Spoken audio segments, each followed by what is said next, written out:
Hey guys, we have another example of an ultra far left wing media outlet that is experiencing the results of the age old warning, go woke, go broke. It's amazing that we're watching the mainstream legacy media crashing and burning a lot faster than any of us could have imagined. The Wall Street Journal has reported that Vice News is preparing to file for bankruptcy. The move would mark the fall from grace from the once hot media startup. The news is that Vice Media is preparing to file for bankruptcy as soon as within the next few days.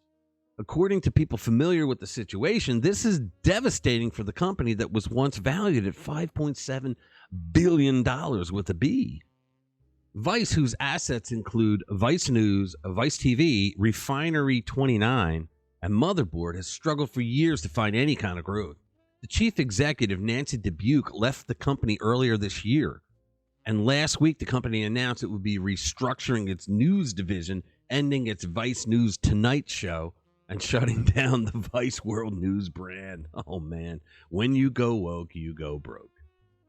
People are expecting the company to file for bankruptcy next week. And after that, Vice is going to try to sell itself through a court-supervised sale process in bankruptcy. That would allow them to remain in business rather than being sold for parts and liquidated. Can you imagine how the mighty have fallen? Fortress Investment Group was the largest senior lender to Vice.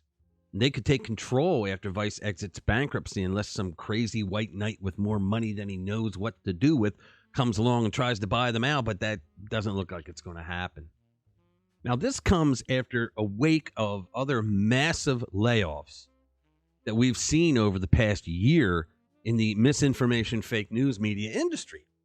For example, NPR had laid off nearly 100 people, citing a drop in ad revenue. Being the woke employees that they are, of course, they blame the layoffs on racism and transphobia.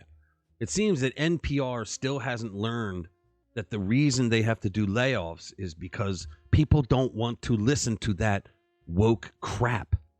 Back in December, the Washington Post CEO said that there will be layoffs.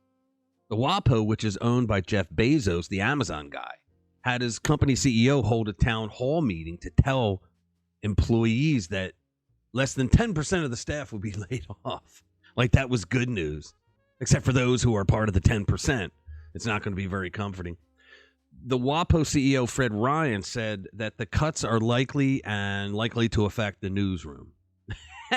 Prior to that notice, the paper said that it was getting rid of the Sunday print magazine. God. This is precisely what happens when your readers no longer trust you as a credible news source. The WAPO and the New York Times received Pulitzer Prizes for writing about the phony Russia collusion story. And they never turned those awards back in after special counsel Robert Mueller told us all that there was nothing to it. In other words, the WAPO received a prestigious award for lying in stories about the lie about the President of the United States. And they wonder why now they got to shut down divisions. BuzzFeed's chief executive, John Peretti, announced a shutdown in a memo to employees as the company plans to cut 15% of its workforce straight out. He said in the memo, while layoffs are occurring across nearly every division, we've determined that the company can no longer continue to fund BuzzFeed News as a standalone organization. Peretti then went on and he gave a list of items that he called challenges that led to the decision to shut the woke fake news organization down. They include COVID-19 pandemic, tech recession, tough economy, declining stock market, decelerating digital advertising market, ongoing audience and platform shifts. Yeah. The integration of BuzzFeed and Complex. What was left off that list was too much woke crap being passed off as legitimate news. Another far left-wing piece of crap publication, Vox, toward the end of January, said that they were laying off 130 employees, or 7% of their workforce, across departments.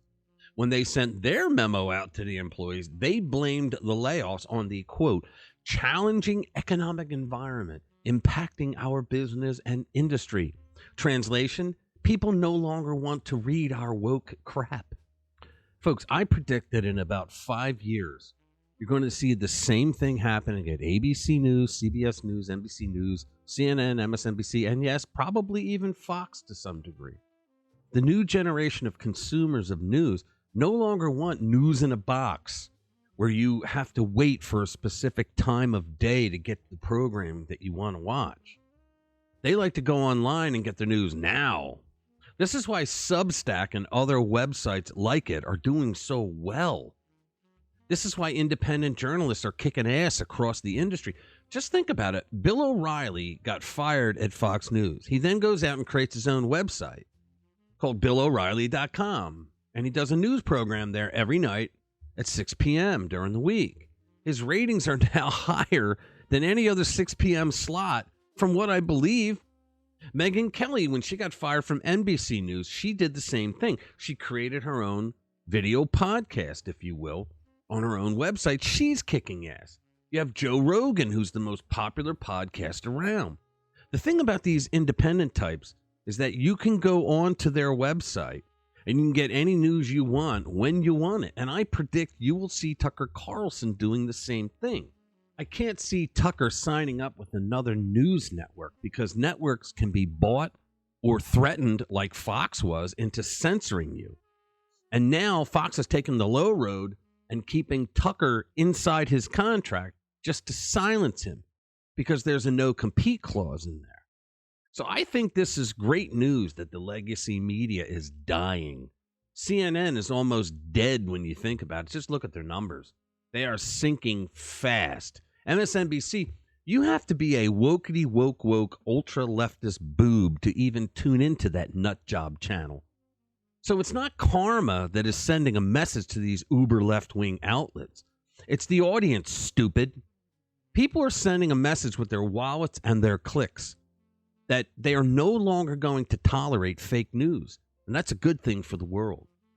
So what I say and what you should say to all these legacy media outlets that are failing is goodbye and good riddance. All right, so that's it. Thanks a lot. Thanks for spending time with us. We will see you in the next one.